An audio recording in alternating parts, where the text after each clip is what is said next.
Hello, everyone, and welcome to This is a Talk Show for Saturday, October 10th. I know last time I thought I would start with a hopeful song, and today I kind of did the opposite. This is a really beautiful song by my friend Chris Warren. It's called The Day the Planes All Stopped. The day the planes all stopped, the animals thought mankind had finally come to his senses, but it wasn't so. Oh no. The birds relayed the word through the animal world, through field and branch and tree and wire, singing we've become like that. One day we'll hang in a museum, and though they try, they'll never guess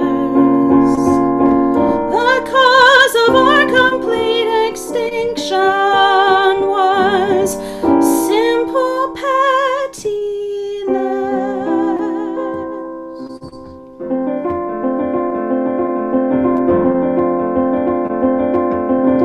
It wasn't long before that familiar roar began to fill the skies all over, and fire fell upon the earth. We're busy fixing up that hole that mankind is used to dribble through. Until then, our pettiness will have to guide us till we figure out how birds muddle through. One simple law from egg to dust, that gravity is law for us. We disobey at any cost. The day the planes all stopped, the animals thought mankind had finally come to his senses, but it wasn't so. Oh no.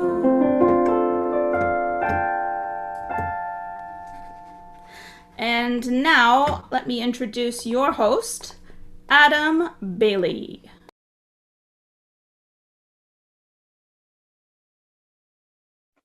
Hello, everyone, and thank you for joining us this week, and thank you, Kristin, for that lovely song. We have a great show for you. We have yarn guru Kate Atherley with us, and we also have from Edmonton the fantastic comedy duo Folk Lordz. And this week, because it's Thanksgiving weekend, I wanted to start off doing something a little bit different.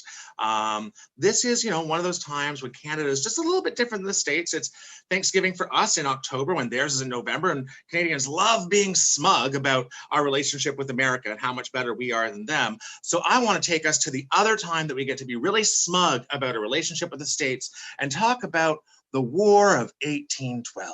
And if we're going to talk about the War of 1812, we have to talk about this piece of man candy, Sir Isaac Brock.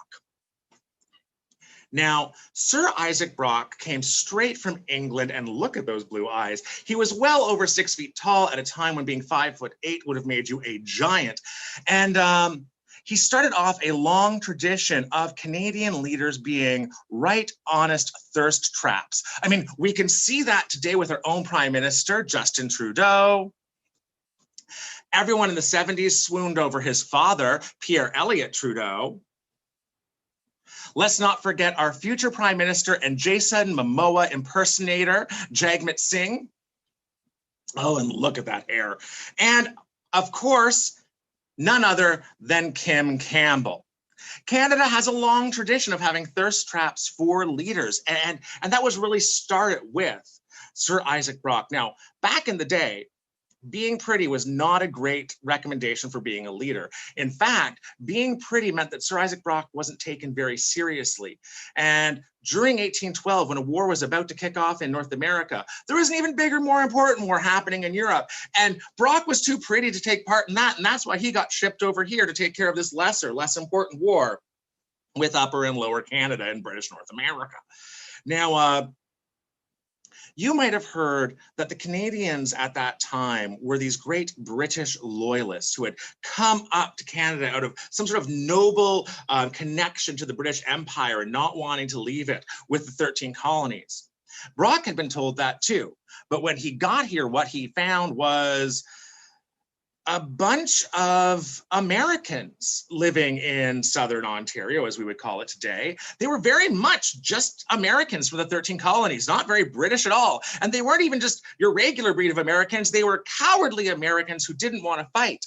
And that's why they came up here. And Brock wasn't impressed with that. And he had to try and train them in weekend militias because they were mostly farmers. And their training sessions in these weekend militias, they mostly just got drunk. They didn't want to fight. They wanted to pound back a 2-4. So Sir Isaac Brock was stuck with these drunk, cowardly Americans that he was told were these great British loyalists, and he wasn't very impressed with that. He did not like the people he was charged with protecting. In fact, the only people that he found matched him in station were the natives that already lived here and weren't part of this colonial power coming across the sea. You might have heard about the friendship between Sir Isaac Brock and Tecumseh. Centuries before the word bromance was ever created, these two men fell deeply in love with each other. It was a bond that would have been great in any interracial buddy cop comedy today. Now, back in the day, Tecumseh was tall, stately. He was a smart man who knew war tactics, and Brock depended on Tecumseh to come up with some sort of strategy to keep the American army from coming up and taking over what was to become Canada. Now, they didn't have quite enough people, and there was a very important battle that was happening in Fort Detroit, what we would call Detroit today. And America sent one of their best generals up to Fort Detroit in order to take over Upper Canada, what we would now call Southern Ontario. And if they did that, that would be game over for the war. We would have lost. We would all be Americans today. And as I already said, we're very smug about that, and we don't want that to happen. So not enough men. All the British loyalists who are supposed to be fighting with us are undertrained and alcoholics and cowards in the first place. And we have this alliance with Tecumseh and the First Nations people that he's able to get to come and join Sir Isaac Brock in this battle, but it's still not enough. And so Tecumseh, being a very smart person and already knowing a lot about these Americans, knows that they're incredibly racist and have these incredibly wild narratives about what Native people are capable of doing. And so instead of battling the Americans directly, they put on this great piece of theater installation outside of the fort in Detroit. They put on quite a show, sort of like a haunted house, but with a lot of Native people running in and out of the trees to make them look like there's a lot more of them than there actually are. And the people inside the fort go crazy. They go insane. They can't defend Detroit. Detroit falls. The general that's in charge of keeping this fort and taking over Southern Ontario actually shits himself. This is one of the key battles at the beginning of the War of 1812 that allows us to hold our own ground and eventually win the war. Now, we wouldn't have won this battle if it wasn't for Native people. And on Thanksgiving weekend, it's a time that we like to bring this sort of story up, usually around a meal, around how people taught us how to grow corn. It becomes quite pastoral. Sometimes in a social justice narrative, it becomes a little bit of a shame or blame game around what is a family dinner and a harvest festival meal for most of us. But I think it's really important in our Canadian smugness not to think, hey, we're so much less racist than the Americans because this happened. There's no statistic that allows us to think that about ourselves today. But what it does say is that the power of anti-racism is stronger than the power of racism. And if we can actually do some real work around truth and reconciliation, we have a legacy to build on. Canada wouldn't be Canada today at all if it wasn't for First Nations people. And I think this weekend, as we all sit around a table and celebrate a meal with each other, we need to remember that, not in some pastoral pilgrims and natives eating corn together, but in the reality that the war where we burned down the White House and we're so proud of would never have been won if it wasn't for First Nation folks. And with that, I'd like to welcome back Kristin Mueller-Heaslip. Hey guys. Just turning my video back on. No worries. There we go. Hello. Hello. How are you? I'm fantastic. I mean, it's been a rough week, but we have a turkey sitting in the fridge, and I'm ready to start drinking and start celebrating. How about you? That sounds excellent. I just sent my husband out to the J-Pinner to buy more beer. So yes, I'm of the same mind. But I have to say, I'm a little surprised, Adam. I kind of thought your monologue today would be focusing on something else. Well, I know I normally do This Week in Politics for the monologue, but I just felt, I'm kind of tired of all that, and it's Thanksgiving, and I've been saying I want more Canadian content, so I decided to go with, I know, and it was great. That was amazing. But come on, like, I'm sure you saw this, right? I mean, like, did this one just fly right over your head? No, I saw. I thought you would be abuzz with jokes about it. I mean, or were you afraid they just wouldn't land? Come on, don't swat me down here. Work with me a little bit. Kristin, I saw the debate. I was impressed with Kamala's performance, and I don't want to reduce that. I mean, all the pundits say that's just a fly on a white guy. Okay, you win. I really, I don't want to take down Kamala's great performance, but that was, flies no shit. They do? They really do. And it was an interesting moment. I'm glad you brought it up. The Biden campaign did jump on that, as I'm sure you know. Within a couple of hours, they actually started selling Biden-Harris fly swatters, which is a pretty impressive thing for them to do. And I know, it is pretty great. And it's only $10. I mean, you can't find that at the dollar store for that cheap. So go ahead and spend $10 if you're in the States and buy yourself a Biden-Harris fly swatter. I mean, it's always a useful item to have around the house. But yeah, I guess we have some other, speaking of crass commercialism, we have some other things that people can buy if they're in the market. You can always buy some underwear from my underwear company. I have bras now. They're great. I was going to say I'm wearing one right now, but I'm not going to show it on air. But it's very modest. But the thenooks.ca/bottomsup. Adam, do you have any crass commercial things to share?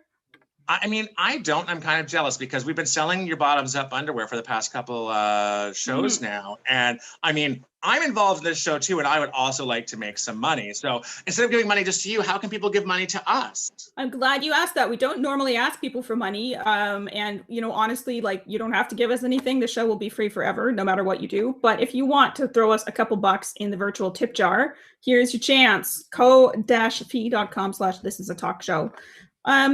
Yeah, it's Thanksgiving. If you want to say thank you to us, we'd love it. We love you anyway, even if you don't. And if you want to let us know that you love us, remember to like and subscribe us down below. So yeah, like every YouTuber, we want you to do that, though we don't want you to comment because we are too lazy to moderate anything. That is absolutely correct. We are far too lazy to moderate anything in the comments below.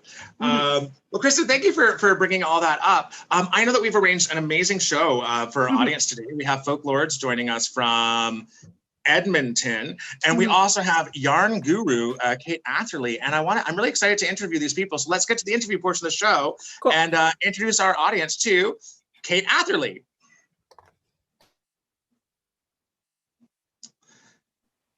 Hello. Hello.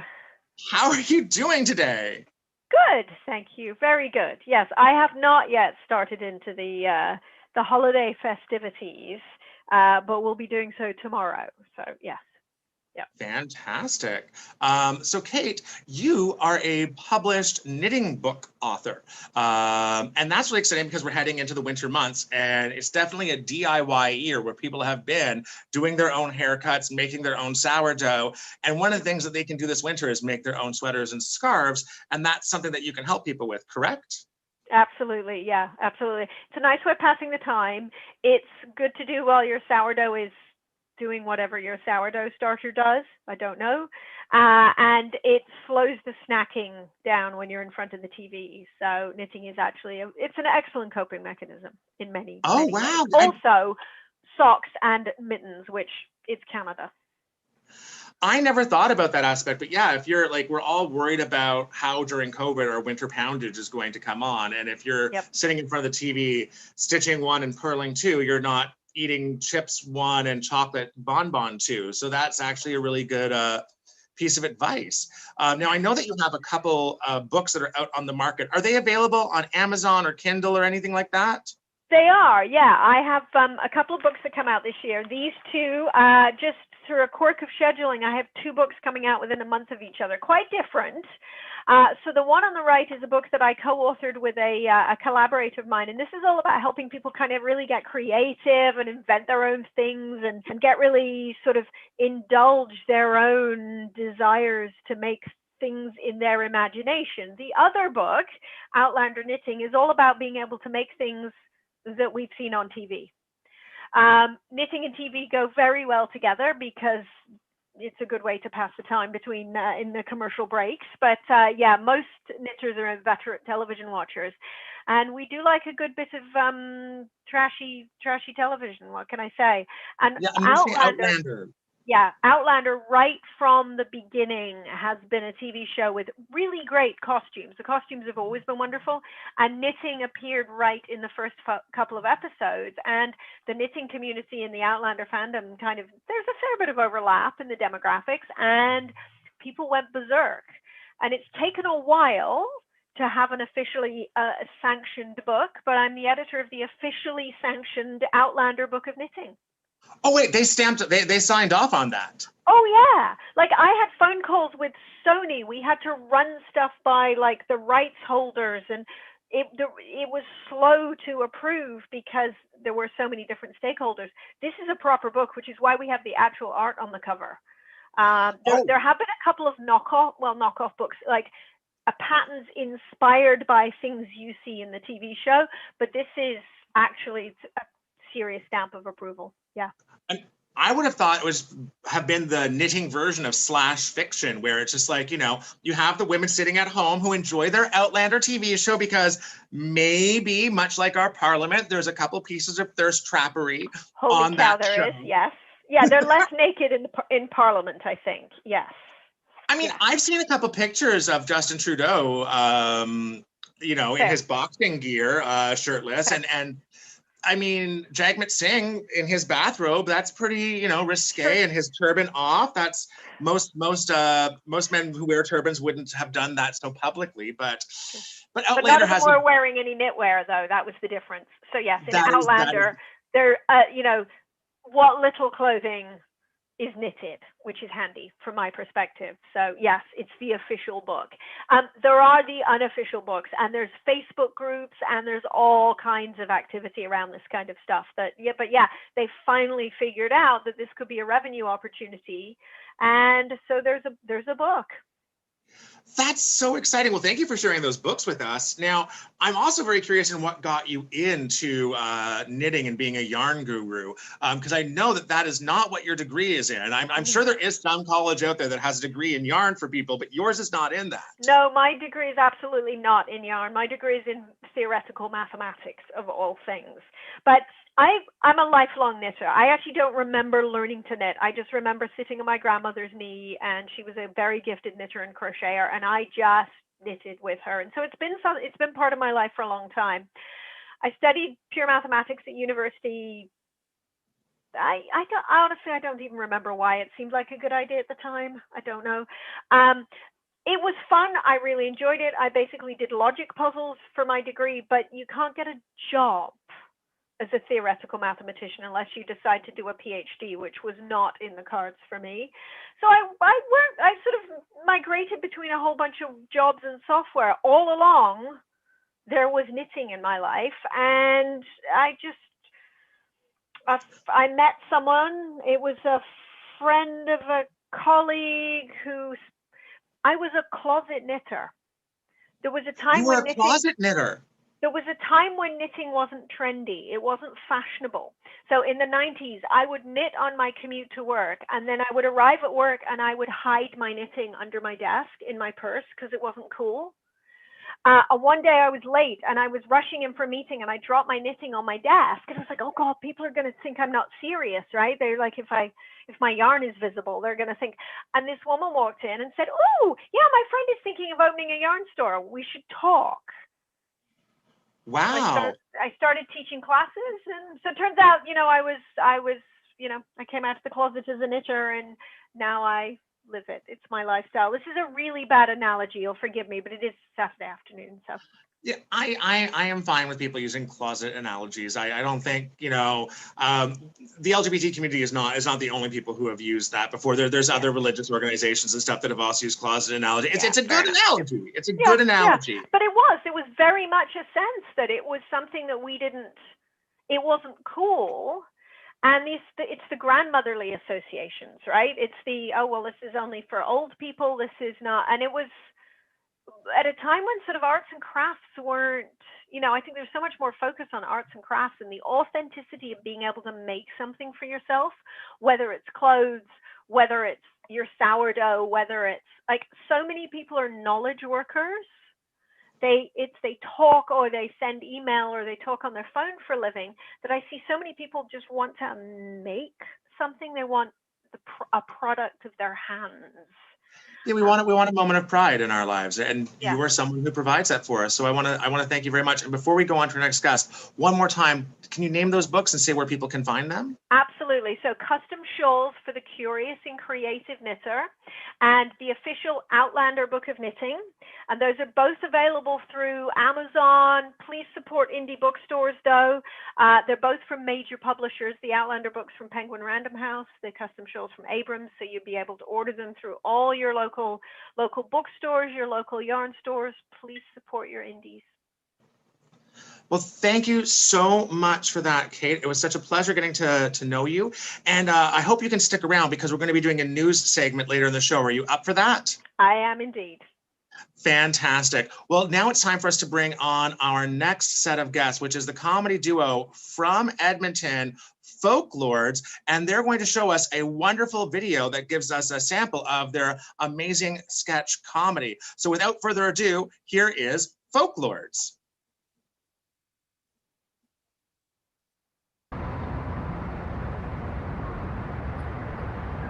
Hey, have you ever actually looked at this statue? Not really. Yeah, me neither. I'll wonder. Yeah, I wonder too. Like, what did they even say to each other?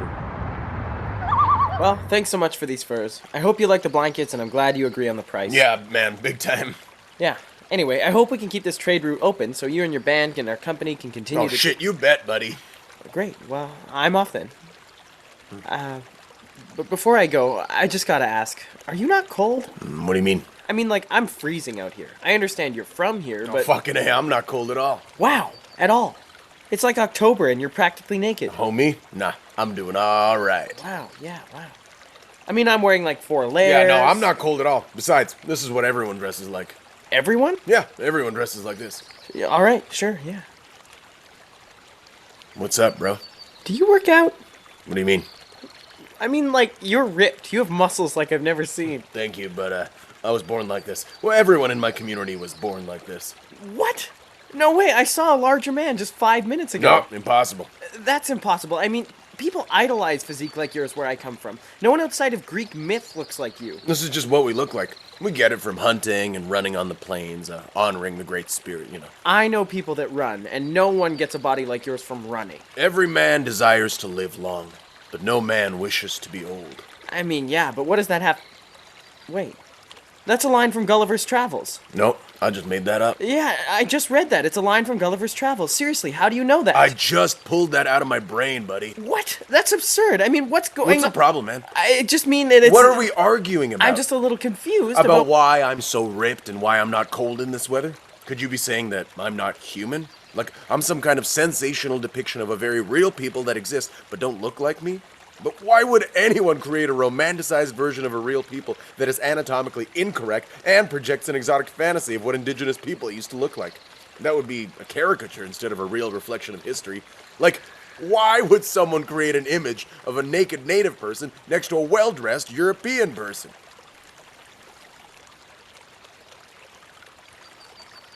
I just don't know.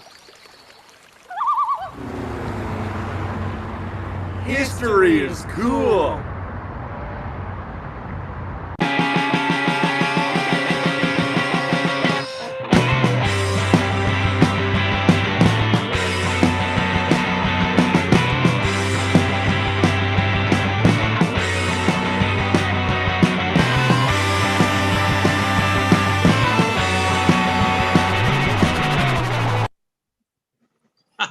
That was amazing. Ben, Todd, how are you doing today? Good. Yeah, good. Thanks for having us on the show. It's good to be here. Fantastic. Now, Todd, you are the First Nations member of Folk Lordz, and I have to say, I think you do have abs like that, don't you? No, I don't have abs like that. Are you sure? I've been on the fringe grounds with you in Edmonton before, and I recall you just being incredibly just cut, just like swole and cut. Like your shirts are painted on you most of the time, aren't they? No, as per the sketch, like the fetishization of Indigenous people would probably dictate that all of us are very ripped. But no, we're just like everybody else. We're just regular, normal people. Of course. I'm also not ripped, Adam, in case you wanted to know. I'm also just a soft man. But I mean, your heritage is Ukrainian, and then the image of Ukrainians is that as a ripped culture as we imagine Native people to be, or is it a different kind of?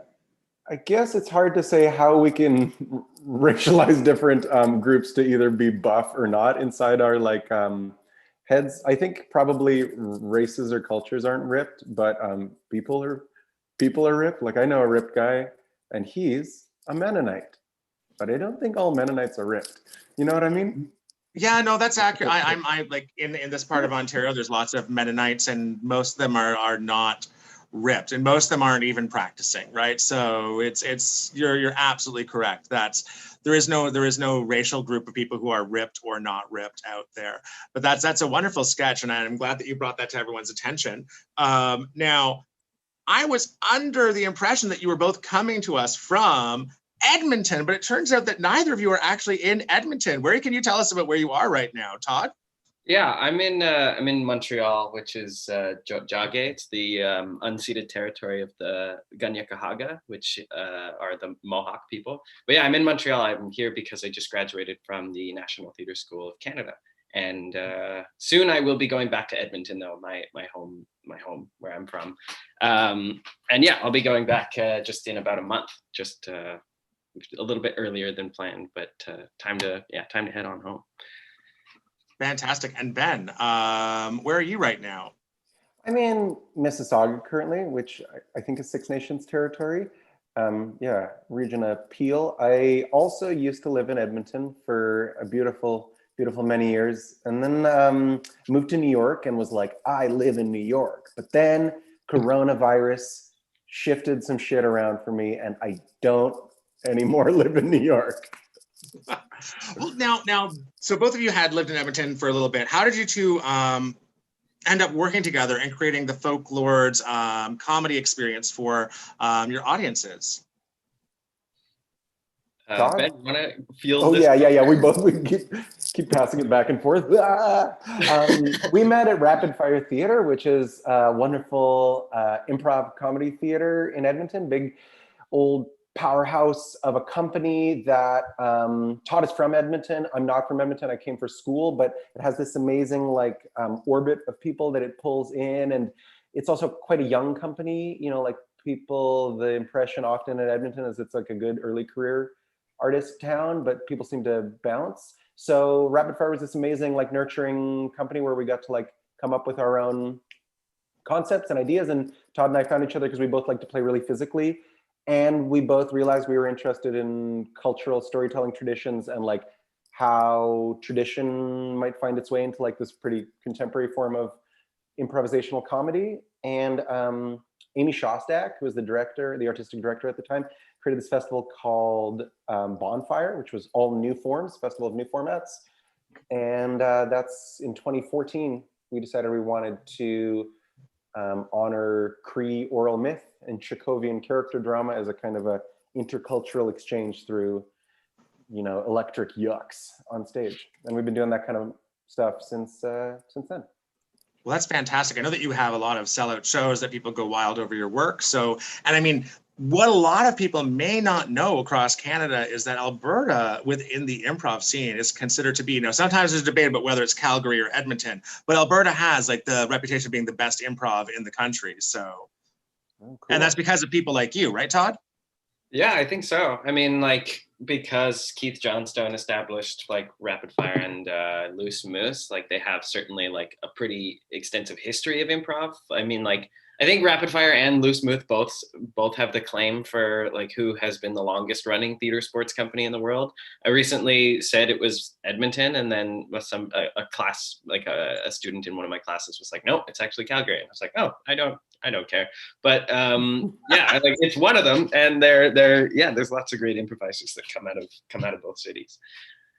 And I think that's like the prairies to do art. I often bemoan the fact that Toronto does not have a city with the kind of rivalry that can happen in the prairies, because I think that actually can force people to do better work. And so I sometimes get jealous of that thing that happens with Edmonton and Calgary, where there's the egging on of doing better and more with each other. Yeah, totally. What were you saying, Ben?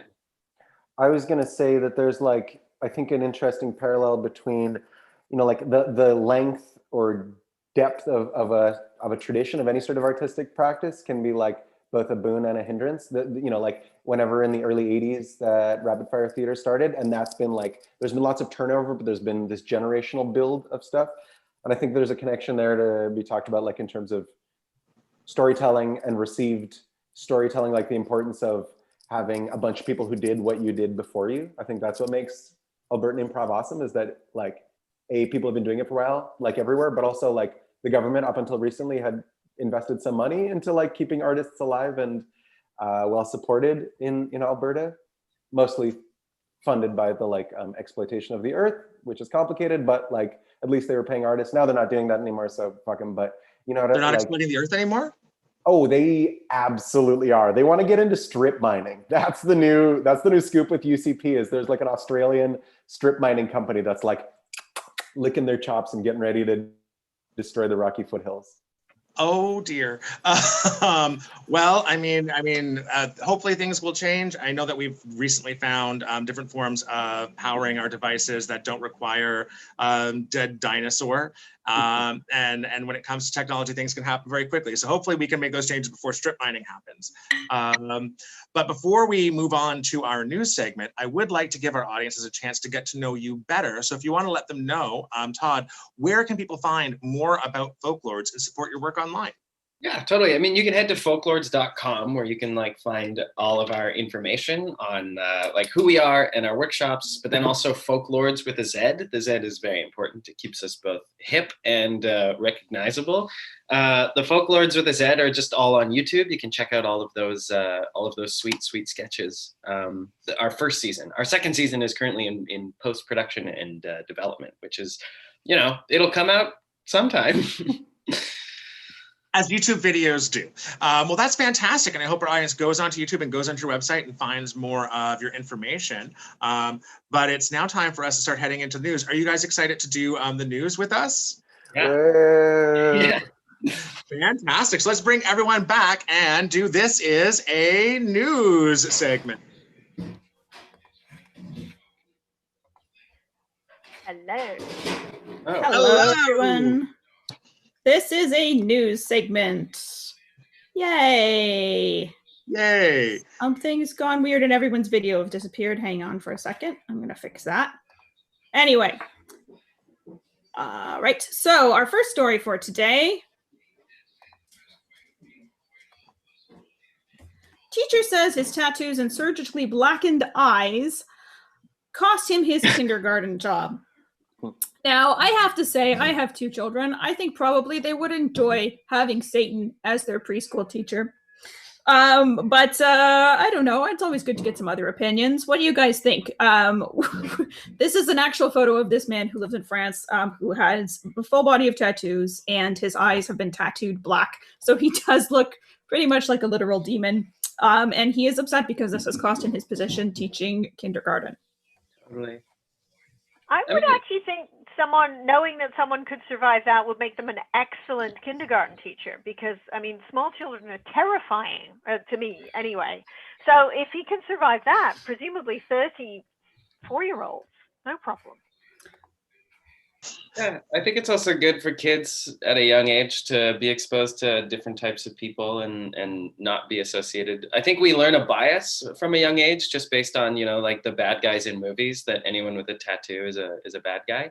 But then also, I don't know, maybe not like he is representing anything specifically cultural, but there's a lot of resurgence in face tattoos with a lot of Indigenous women getting tattoos and a lot of Indigenous people getting face tattoos. So I hope that this paves the way for, more of a normalization. But then at the other end of the spectrum, this guy really went full tattoo. Yeah, it seemed like he was playing chicken with whatever administrator was like, it's true, we can't fire you for tattoos. And he's like, watch me, I will inject it in my eye. Yeah. The part of the story that gets me is the tattoo in the eye. I'm just like, needles scare me in the first place, and then I'm always afraid of something going into my eye and not being able to get it out. Mm-hmm. Someone found a way of putting these 2 fears together and then going and teaching small children with that, and I'm kind of blown away. It's certainly not a half measure. That is. But if you're thinking about moving the Overton window to accept, more people with facial tattoos, this shifts the Overton window very far over to the full tattoo side. So someone with just a face tattoo is suddenly much more normal. So maybe that does help out. It's what we call a naked face in the biz. If you only got one dagger on the, you know what I mean? Be modest. Cover up. Well, moving on to a different kind of interesting person. Transgender Satanist anarchist wins Republican County Sheriff nomination on a Fuck the Police platform. So this I'm afraid I've forgotten her name, but this transgender Satanist anarchist woman, she noticed that there was an open slot for this, and because no one really apparently notices who they're voting for these things, because in America they vote for everything up to the dog catcher, she won. So there's some positive political news. So wait, she made sure to run as a Republican. There's an R beside her name. Yes. And so people vote for her, and she's like the least Republican person you can imagine. Yes. They get a transgender Satanist anarchist sheriff, because they do what they do called straight ticket voting, where you can just like press a button and you vote for all the R's or all the D's. So there's a pretty brilliant strategy, if you ask me. That's amazing. Yeah. She more power to her. That's fantastic. That's the kind of stuff we need. Like I was talking to a friend last night where he said there is no way to fix this within the existing system. Revolution is required. I think that may be the one way that we can fix this within the system. Gaming it. Yeah, it's brilliant. I guess I'm just worried that I would be thrown for a loop as someone who only does surface readings of ballots. And when I see the R, I'd be like, well, she's probably not a Satanist, so no thank you. But like if she could lead with a little bit more of her satanic self forward, then I'd be like, my people, what's up? Todd? Yeah, I don't know. Power to her. Like, I don't really know much about, I don't know much about the Republican voting system and all that sort of thing, but I hope she becomes sheriff and I want to be her deputy. Oh, there's a buddy cop show. That would be kind of awesome. There you go, Todd. We have a reality show for you. You went to the National Theater School for no reason. Reality TV, you in the States with the Satanist sheriff, and there's our buddy cop show right there. So our next story, moving on to a completely different kind of terrible person. Now we have some bad people. Toronto police are now stopping cyclists for speeding because that's a useful thing to do. I don't live in Toronto anymore. I did for, 20 years. And now I moved to Montreal and it's way better and I love it here. But yeah, I mean, as if and the Toronto police are notorious for not doing anything at all to enforce traffic laws. So now they've decided to start enforcing. Apparently there's speed limits on some bike paths and sometimes you go a little faster than that. ABC cab, all bike cops are bastards. I don't know what to think of this as someone who just started cycling again in Toronto. They made a huge campaign to get people on the city bikes. You know, there's a pandemic, don't take public transit, don't hop on your car, hop on a bike. But then they also decided that all the streets should go under construction at the exact same time because there's fewer cars on them. And now we're all sharing so few lanes. So now if we go on the bike trails, we're gonna be speeding if we're trying to get any place on time. That just blows my mind. I would just say that file this under, once again, Toronto. You can't make this up. Like, because this is John Tory in a nutshell, right? Like, the thing that he decides he's passionate about, that he's actually going to work on, is insultingly inconsequential. There are so many things that need fixing. There is so much about Toronto police. There is so much about life in Toronto. There is so much about the relationship between the police and the communities here and speeding cyclists. But it's, yeah. Toronto. Ben, as Canada is to the US, Mississauga is often to Toronto. So what are your thoughts on this? You know, my mind drifts to like the few instances that I've seen that were quite like bone-chillingly real of cyclists who are going too fast in way. Like, and I bike too fast and I run red lights unabashedly and I'm like a real asshole on a bike. So, you know, I'm sorry or not. I guess I'm apologize, but I don't mean it. Like the truth is that like when I think of speeding bikes, I have this image on the Brooklyn Bridge where it's packed with tourists and there's a guy who's like a commercial biker, obviously, and he's in the bike lane and the pedestrian lane and they're not divided other than with a line. And there's just like dallying tourists. And he's like, get out of the way, get out of the way. He's screaming, he's trying to get through people and he like crashes into a little kid. And I'm also a parent, so I also, whatever, and you know, anyone who sees a kid get crashed into on a bike is gonna have feelings, but I was holding my small toddler at the time. It was like, ooh. Anyway, so in that case, I'm like, yeah, order and justice.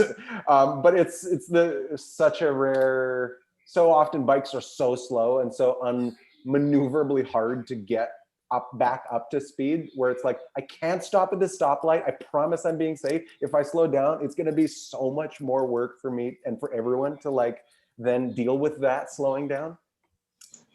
Yeah, did I answer your question? No. Absolutely. Todd, what are your thoughts? I don't know. How are you supposed to know? Like, how are you supposed to know how fast you're going on a bike unless you have like a speedometer or like an odometer? In which, like, I don't know, I can't afford a bike that has that kind of thing. I feel like every time if I ever got caught by a cop speeding on my bike, I would say I just didn't know. No, how you know is that you have a little thingy that you attach your phone to on your bike, and you're on Strava because you're bragging to all of your friends about how far and fast you're going. Right. But this did not happen in a place like you were talking about, Ben. This happened in like a neighborhood in south of Etobicoke. So it's just like a totally quiet, calm, nothing going on kind of place. The majority of laws they make for cars automatically apply to bikes. So if you had your phone attached to your bike to be your speedometer, you would also be charged with distracted driving. Totally. So it's damned if you do and damned if you do, right? Like it's, moving from local Toronto assholes to prominent American assholes, Stormy Daniels and Melania Trump accuse each other of being a hooker, and I guess neither of them is wrong. But in this story, apparently, there were those Melania tapes that came out just recently where she says a lot of terrible things. This was one of them. She was throwing some shade at Stormy Daniels, and Stormy Daniels says, well, basically, no one thinks that you're having sex with Donald Trump for fun, so how are you not a hooker too? Wow.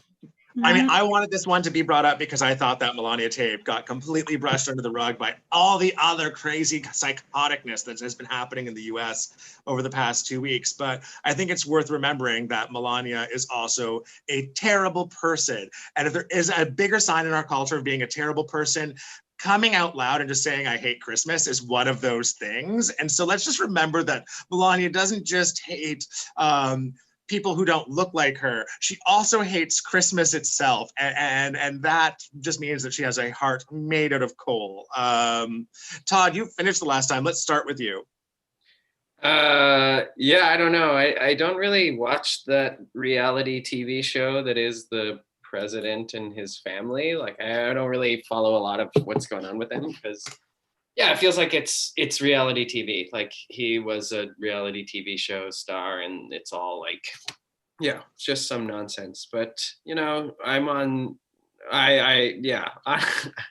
not much of a hot take on this one because, yeah, I don't really watch it. I mean, I know who these people are, but yeah,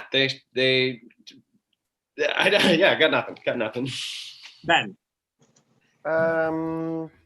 I also don't have an answer, but what I do have is like the times I've heard hooker used endearingly by sex workers in like performance and burlesque and communities that overlap with strip clubs and yeah, like embodied performance in the more gritty alleys of the performance universe. Because I worked a lot in burlesque in New York as a technician and as a performer. And it's so lovely and so uplifting to hear like the cackling call of like a middle-aged burlesque performer coming in and be like, hello, my hookers. And that's like, it's full of love and it's affectionate. And I love to hear that use of the term hooker. I think otherwise when it's being used in a derogatory way, I'm like a bit uncomfortable with it as a term. And certainly like Melania is a woman deeply traumatized and, you know, like has made some deals with herself and with the devil. So like, I kind of can't hold it against her, but you know. I mean, I think she's going to get everything that she deserves. She did make her own Faust deal. Kate, what are your thoughts? I don't have a lot of comments about that particular exchange, but like you, Adam, for me, it's just like, there's so much other stuff going on that could you imagine if Michelle Obama had been involved in such a discussion, right? Like what the response would have been on the other side, right? Like the norms have just been so blown out of the water that not only is the press in the US, they're ignoring these things, but we're ignoring them too. Like we're just so inured to it all now. But it is, if you treat it as a reality show, I think it is better for your blood pressure. And I look forward to this all being over, and I want to read the books because the books will be hilarious and engrossing, and like this is the ultimate beach read, but we're watching it, assuming we'll survive this, which I'm not sure we will. But at some point in the future, I hope that this turns into the trashiest of trashiest memoirs. But until then, I just, yeah. A quick history lesson on sex workers and the office of the president. The first woman to run for president of the United States of America, Victoria Woodhull, was actually a closeted sex worker and the sugar baby to one of the Vanderbilts. And she famously, while running a money laundering operation on Wall Street for sex workers in New York, she ran for president, and she, when was being asked about this, basically said, well, all wives are sex workers, so I don't think I need to answer this question because I'm in charge of my own marriage. And I feel like I get to work whenever I please. I think every other woman who feels that she's dependent on her husband has to answer this question first. And she famously threw that on all wives. So I think this is like a long tradition of this question and the First Lady and presidents coming up. So yeah, and hopefully we do get out of this one. It's only a couple more weeks, and then we have a lame duck period where the angry Cheeto baby will probably set off a nuclear bomb. Next story. Next story. I picked this one mostly for the picture. Cats could help researchers unlock a COVID-19. Research suggests. I like this one because the picture sort of suggests that they could, but they won't because of the cats. Cats can get COVID. They cannot spread it to people, which is apparently good for research. So cats can be a way to test a vaccine without endangering any more humans. Apparently, the only animals which can transmit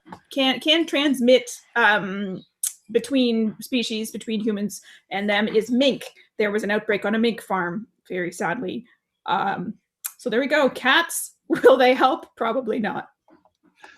Ben, I feel we haven't had you start one yet, so let's start with your thoughts on cats and COVID. I love that photo too.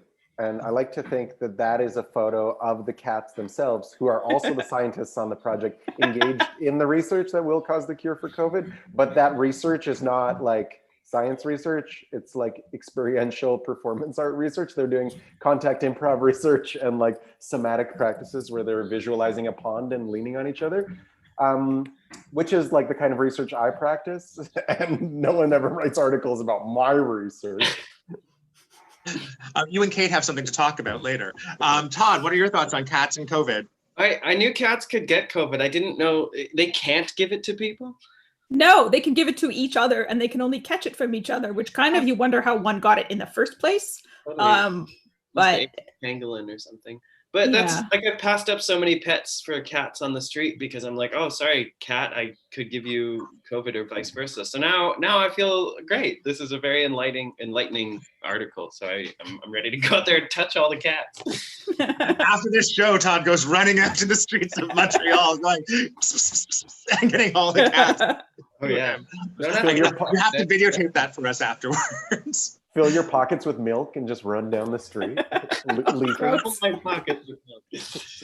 Oh, Kate. I'm just imagining the cats with the little masks on, right? They like playing with strings, so I'm sure they will enjoy tying the masks. And yeah. I also worry about the poor intern who had to write the cut line under that. Did you see under the picture it said, "This image shows cats relaxing" or something like that? Like that to me, that was written. Oh, yeah. The news story very late at night. It's like, please, we need to run something that's not Donald Trump or something. Can you come up with a story? So it feels a little bottom of barrel has been scraped.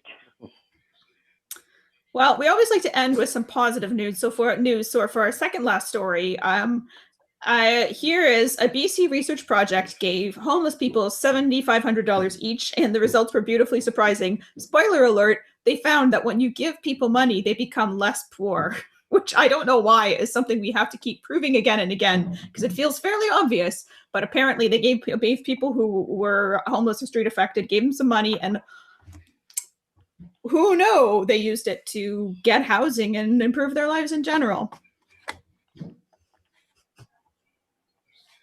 Well, Alberta has a rivalry with BC, so I'm expecting a Folk Lordz to step forward on this one. Yeah, no, that's beautiful. I think that's amazing. Giving people money is, people that don't have any money is a fundamental thing that we should be doing, especially if they're homeless or houseless. And yeah, it seems like a very easy problem to solve if you just started giving people money. And I think that people's gross argument about not giving homeless people money because they'll just spend it on whatever.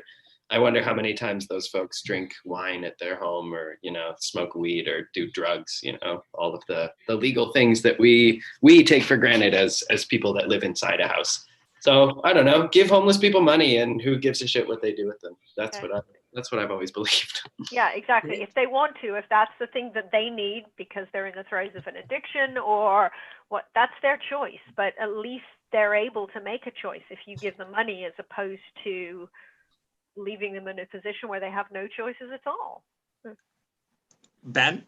I was going to say too, I think zooming out, the scale on this microcosm of the rich get richer, which is usually a negative phrase, but in this case meaning better in terms of people who have $7.5K to work with are going to be so much better than people who only have $2.50 but that same scale of okay, but if middle-class people had access to the kind of accountants and financial planners and infrastructure, generational infrastructure that the rich have access to, then of course we would all be way richer too, because that's the same thing. The difference between a affluent, privileged, whatever, middle-class person walking down the street and a street person is not even close to the scale from a middle-class person to an elitely wealthy person. But that's the thing of like, give people tools, like teach people about how to put $1,000 away for 40 years. Yeah, whatever. Yeah, it's just like eat the rich is my main I mean, vibe. I'm kind of excited too, because we've been almost weekly spotlighting Finland on this show for stories like this, because what can't they do? They've done UBI, they've ended homelessness, they found a cure for the hangover. And now we're actually finding one of these stories in Canada, and that makes me really happy. And I think it's possibly because our show's been growing in numbers, and so we clearly had an influence. You know, talking about Finland, someone in the BC government saw what we were discussing here and was like, we can be like Finland too. Yeah, obviously that's it for this program that happened like last year. So we actually have 2 more stories. Next one, and all Alberta lawyers must now take Indigenous cultural competency training. I have to say I'm not super up on the news from Alberta, but I would assume there's been some bad stuff happening with their legal system, as there is everywhere. So now there are some new requirements for training lawyers in Alberta, that they must know what they're talking about and be able to properly represent their Indigenous clients. Absolutely. I mean, yeah, that's a pretty age-old story of Alberta blank must do blank in order to honor the treaty, and I'm doubtful. I don't think the lawyers will do it. I mean, there's like a mandatory class that every teacher has to take in Alberta about residential schools and indigeneity and stuff. And from every teacher friend that I've heard, they always just say, well, why do I have to take this class? And so it's just kind of like the nuance is really lost on people. So that's, understandable that they must take it, but I doubt they will. It's I found something similar in the States when they talked about implicit bias training that they make everyone do in the US for all these different jobs. It doesn't work if the bias isn't implicit. If it's like it's an unconscious bias training. If the people are actually consciously biased, like if they actually are like philosophical racists, that's it in their core belief system and that's what they actually believe, then the implicit bias training doesn't work, because it's not some implicit thing they weren't aware of. It's like, oh, you're just telling me something I disagree with. I'm going to hold on to my own beliefs now. And so if people have a negative point of view when it comes to people we've racialized, then they're going to continue to have that negative point of view of people we've racialized after the training as well. And so you have to do a little bit more, but maybe it's a start, Ben.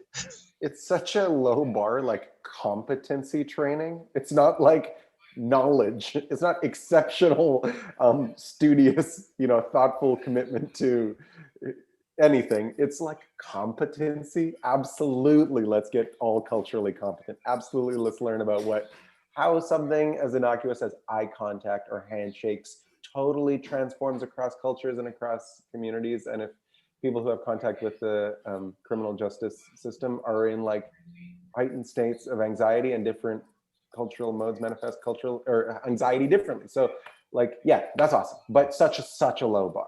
I can't believe that we're like applauding the Alberta Bar Association for. So far, we haven't applauded them. Kate? Well, I mean, such a low bar. Absolutely, I agree. But it's clearly required, which is even more horrifying, right? Because we should not be applauding mere competency or faint awareness. But the idea that they have to mandate this tells me that even the basic awareness wasn't even there, and that's even more horrifying. So yeah, I mean, maybe it'll help a smidge. I don't know. I find it interesting as well that this is Alberta, because I don't know enough about what I do know about Alberta. It's like, okay, so who's mandating this, and why is this being mandated, and what's Jason Kenney got to say about it? Because I can't imagine he's, This is an old mandate that slipped through the cracks and finally became important right now. Yeah, so let's not talk about it in case Jason Kenney notices it and kills it. But I bet it's internal to the legal organization, not to the provincial. Which is great. Totally. Yeah, I mean, I don't want to knock it. Like it's a good thing, but I guess my point was just that it's not the start. They were supposed to do that, in 1867. this headline has been around every year since they were supposed to be doing this work before. So it's just like, obviously the lawyers need to learn a few things, but they've been told many times. Well, speaking of being told many times and not listening, here's our final story. Parrots were removed from a UK safari park after teaching each other to swear and then laughing about it. So these parrots arrived at some, one of those like African lion safari type places. Were quarantined together because I guess in case they had any parrot diseases or whatever. I don't know if parrots can get COVID. That wasn't in that other article. And they just taught each other a bunch of swear words. It's great. So they were far too sweary to be on an exhibit. And when Adam sent me this story, I'm like, yes, sweary parrots. That's very on brand. So. Those are African grays. Those are pretty big parrots. That's like, you know what I mean? That's not just like a little Tweety bird being like, fuck you. This is like that's a big bird telling you to eat shit. And they held a lot of people off as well. But I'm from the UK. I'm quite confident that everybody swears a lot. So this was not a surprise to me that the parrot, because African greys are incredible mimics. So nobody needed to go out and teach these creatures to swear. They're just absorbing the sounds around them. I have a friend who has an African grey parrot, and it makes the sound of the smoke detector. Wow. Oh yeah, I mean, that's pretty annoying. I love that they didn't just learn to swear; they also decided that it was hilarious. It would swear and then laugh about it, and then one parrot taught the other parrot the swear words. Like, this is. Have you been to the north of England? That's all I'm going to say. Todd, we had a heavy one on the last one. What are your thoughts on this one? Yeah, I think it's hilarious. I think teaching animals anything is hilarious, but then also like the layers of like, UK African safari, like they have to kick parrots out of a UK African, like that's just too many hyperboles, too many oxymorons to even like wrap my head around. But I think it's a hilarious image, as a bird teaching another bird anything. And especially British swears, because they're long-winded and they have so many extra parts in them that, like, North American swearing is just a quick F off, and British swears have such color and flavor to their swearing. So one of my neighbors has a parrot, which they let live in their backyard for the parts of the year, which is warm enough to have a parrot outdoors in Montreal. And I do wonder, I've never heard it speak. I do wonder if it's picked up any good Quebecois swear words, because they are pretty great. Well, first it says hello, bonjour, to see how you respond. Bonjour, hi. Bonjour, hi. To make sure that you're responding in just the right way, and then it will swear at you in your chosen language. Everyone, it's been so fantastic having you all here today. I'm so sad that we're coming towards the end of the show. But before we go, I want to give our audience one last chance to know who you are and where they can find you. So Ben, Todd, who are you and where can our audience find you? We are the Folk Lordz with a Z. Find us on the internet, darn tootin'. And Kate? So Kate Atherley, Yarn Guru, I like that. Also can be found on the internet. It's L-Y, by the way, but just look up Outlander Knitting. Once you've got past the nudity, I'll be there. Fantastic. And next, in 2 weeks, we have composer Alex Eddington joining us with circus performer Maya Hall. It's going to be another fantastic show. I want to thank the Folk Lordz and Kate Atherley for being here with us today. It's been a hoot having you. And Kristin, I think you're going to sing us out. Yeah, just a reminder one more time that you can buy me and Adam a coffee, or whatever you want to call it, if you like the show. Or if you didn't, give us money and we'll stop. No, we won't. We're going to keep doing this forever. So I'm going to finish off actually with a song that is from a long time ago. Gosh, let's see. Gotta turn on my keyboard and everything. This song is from a trip. I wrote the lyrics for this song. Is it on yet? No, it's not. There we go. No. Turn something else off. Alright, the song is called Letter from London. This is from a band I was in a long time ago, and it's about a trip I took to London, England. And I thought it was a great song about loneliness and isolation. Always great themes to share during the COVID-19 pandemic. Across the street, a man used to live, dug in like a mole in his underground lair. His house is empty now, it's shuttered and closed. I look through the rain-streaked window and then I think of you, not the sad shops of Ballsbond Road. I see your face through this constant mist, not these British people and their British clothes.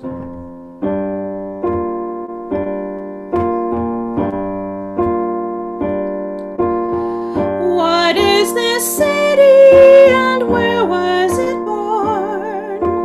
What hand made it under what sad sun?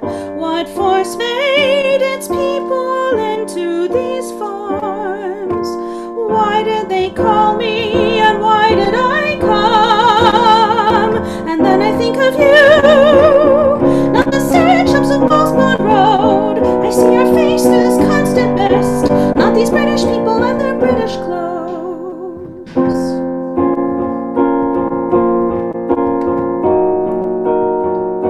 No word from the mole man, no answers from him.